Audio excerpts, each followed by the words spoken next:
واشهد ان محمدا عبده ورسوله يا ايها الذين امنوا اتقوا الله حق تقاته ولا تموتن الا وانتم مسلمون يا ايها الناس اتقوا ربكم الذي خلقكم من نفس واحده وخلق منها زوجها وبث منهما رجالا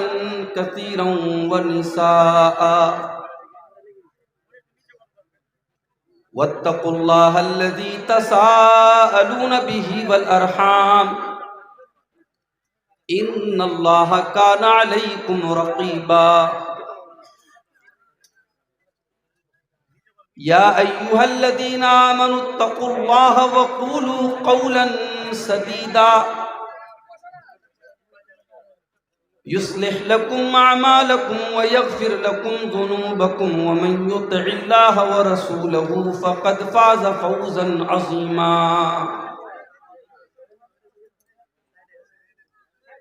أما بعد فإن خير الحديث كتاب الله وخير الهدي هدي محمد صلى الله عليه وسلم وشر الأمور محدثاتها وكل محدثة بدعة وكل بدعة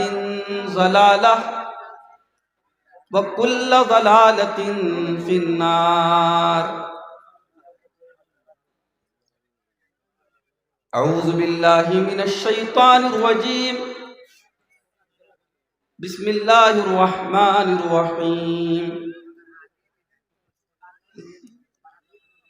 يا أيها الذين آمنوا من يرتد منكم عن دينه فسوف يأتي الله بقوم يحبهم ويحبونه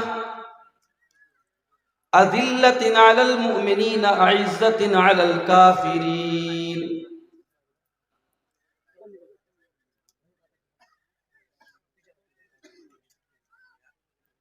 ہو عرب یا عجم ہر جگہ پر گونجتا ہے ترانہ نبی کا کل بھی تھا یہ زمانہ نبی کا آج بھی ہے زمانہ نبی کا جو کی روٹی کے ہیں چند ٹکڑے اور ٹوٹی چٹائی پہ بیٹھے جو کی روٹی کے ہیں چند ٹکڑے اور ٹوٹی چٹائی پہ بیٹھے ایسی مسند ہے میرے نبی کی اور ہے ایسا کھانا نبی کا یاد ہے وہ مصلی پہ جا کر اور دعاؤں میں آنسو بہا کر یاد ہے وہ مصلی پہ جا کر اور دعاؤں میں آنسو بہا کر اپنی امت کو اپنے خدا سے اپنی امت کو اپنے خدا سے اس طرح بخشوانا نبی کا آج بھی ہے زمانہ نبی کا دیکھنا ہے تو پھولوں میں دیکھو دیکھنا ہے تو پھولوں میں دیکھو ان کے حسن و ادا کی نزاکت پوچھنا ہے تو کلیوں سے پوچھو کیسا تھا مسکرانا نبی کا کیوں نہ پھر میری سانسوں سے آئے عرض طیبہ کی مٹی کی خوشبو میری دھڑکن میں ہیں ان کی یادیں میرا دل ہے ٹھکانہ نبی کا چھوڑا تنہا نہ ہجرت کی شب بھی، اپنے ہمراہ لے کر چلے وہ، چھوڑا تنہا نہ ہجرت کی شب بھی، اپنے ہمراہ لے کر چلے وہ، اللہ اللہ صدیق سے تھا کس قدر دوستانہ نبی کا، ہے یہ زاہد کی یا رب دعا بس، جب قیامت کے دن کی ہو گرمی، ہے یہ زاہد کی یا رب دعا بس، جب قیامت کے دن کی ہو گرمی، لکھ دے قسمت میں میری بھی یا رب، جام کوثر پلانا نبی کا، کل بھی تھا یہ زمانہ نبی کا، آج بھی ہے زمانہ نبی کا، اللہم صلی وسلم وبارک علیہ۔ محترم حضرات، رات کے تقریباً 2:30 بجنے والے ہیں، اور میں کیا بولوں، یہ وقت ایسا ہے کہ مقرر کو تقریر کرنے سے زیادہ سامنے بیٹھی ہوئی پبلک کو کیسے روکا جائے، کیسے ان کی نیند کا اثر ختم کیا جائے، مقرر کے سامنے یہ چیلنج ہوتا ہے۔ اس لیے میری اپنی خواہش یہ ہوتی ہے کہ جلسوں میں بہترین ٹائم تقریر کرنے کا 11 سے 12 کے بیچ میں تقریر کا موقع ملے تو مقرر اپنے موضوع پر بات اچھے طریقے سے کر سکتا ہے، مگر سیمانچل کے جلسے ہم جانتے ہیں فجر کی اذان تک عام طور سے چلتے ہیں، اور پردھان وقتا کو عام طور سے بالکل آخر میں ٹائم دیا جاتا ہے، اور جلسے والوں کی دلیل یہ ہوتی ہے کہ ہم آپ کو پہلے دے دیں گے تو پبلک چلی جائے، اور کئی جگہ تو ایسا بھی ہوتا ہے رات کو 2 بجے 2:30 بجے میں آیا، سامنے 10-20 لوگ بیٹھے ہوئے ہیں، باقی سب لوگ جا چکے ہیں۔ پہلے کا زمانہ الگ تھا، لوگوں کے پاس سواریاں نہیں تھی، سادھن نہیں تھے، اب 95% لوگوں کے پاس اپنی سواریاں ہیں، اپنے سادھن ہیں، اپنی بائک ہے، جو لوگ دور دراز سے آتے ہیں وہ نکل جاتے ہیں۔ اس لیے میرا مشورہ تو یہی ہے کہ اب دھیرے دھیرے پروگرام کا مزاج آپ 12 بجے تک کا بنائیے، رات بھر تقریر سنانا کوئی ضروری نہیں ہے، اور نہ اس سے کوئی بہت خاص فائدہ ہے۔ بہرحال 2:30 بجے کے حساب سے ابھی بھی جتنے لوگ پنڈال کے نیچے ہیں، میں اللہ کا شکر ادا کر رہا ہوں، بہت بڑی بات ہے۔ اور آپ نے تھاک بین تو ہم ہی بول تھاک بین کی نہ تھاک بین انشاءاللہ، آپ نے تھاک بین تو ہم ہی بول انشاءاللہ۔ اور جب ہم یہ دیکھیں گے کہ آپ دھیرے دھیرے جا رہے ہیں تو پھر ہم اجازت لے لیں گے، اور آخر میں کچھ سوالات اگر آپ کی طرف سے آئیں تو انشاءاللہ ان کا جواب بھی ہم دینے کی کوشش کریں گے۔ میرے بھائیوں، ہم اور آپ مسلمان ہیں، اور ایک مسلمان کی زندگی کا مقصد ہوتا ہے اللہ کو خوش کرنا۔ ہر چیز کا اپنا ایک مقصد ہوتا ہے۔ اب یہ جتنے یوٹیوبر لوگوں نے کیمرے لگا کے رکھے ہیں، ان کا مقصد ہے ریکارڈنگ کرنا۔ یہ جتنے مدھو مکھی کی طرح مائک کے آس پاس یہ جو مائک لگے ہوئے ہیں، ان کا مقصد ہے میری آواز کو ریکارڈ کرنا۔ اب یہ مائک لگا ہو، کیمرہ لگا ہو، اور یوٹیوبر صاحب بیچارے وہ کیمرہ آن کرنا بھول جائیں، اب وہ آرام سے بیٹھے ہوئے کہ صاحب مولانا صاحب کی تقریر چل رہی ہے اور ہماری موبائل میں ریکارڈنگ ہو رہی ہے، اور جیسے ہی میں تقریر کر کے نکلا تو اب وہ شیرشاہ آبادی میں ایک بڑا مشہور جملہ ہے، ہس سالہ بول دیں گے۔ ایک صاحب کہنے لگے کہ شیرشاہ آبادی لوگ اگر ہس سالہ بول دیے تو پھر بات ختم ہو گئی، وہاں سے معاملہ سارا ختم۔ تو اب یہ مقصد جو ہے ریکارڈنگ کا، اگر وہ مقصد ہی پورا نہ ہو تو یہ محنت بیکار ہے۔ مائک کا مقصد آپ تک آواز کو پہنچانا ہے۔ مائک اگر یہ مقصد پورا نہ کرے تو مائک والے کو پیسہ ہی نہ دیا جائے۔ ہر چیز کا اپنا ایک مقصد ہے۔ ایک مسلمان کی زندگی کا مقصد کیا ہے؟ What is the purpose of our life? ہمارے جیون کا ادیش کیا ہے؟ ہماری زندگی کا مقصد کیا ہے؟ کیوں پیدا کیا اللہ نے؟ اللہ تبارک و تعالیٰ نے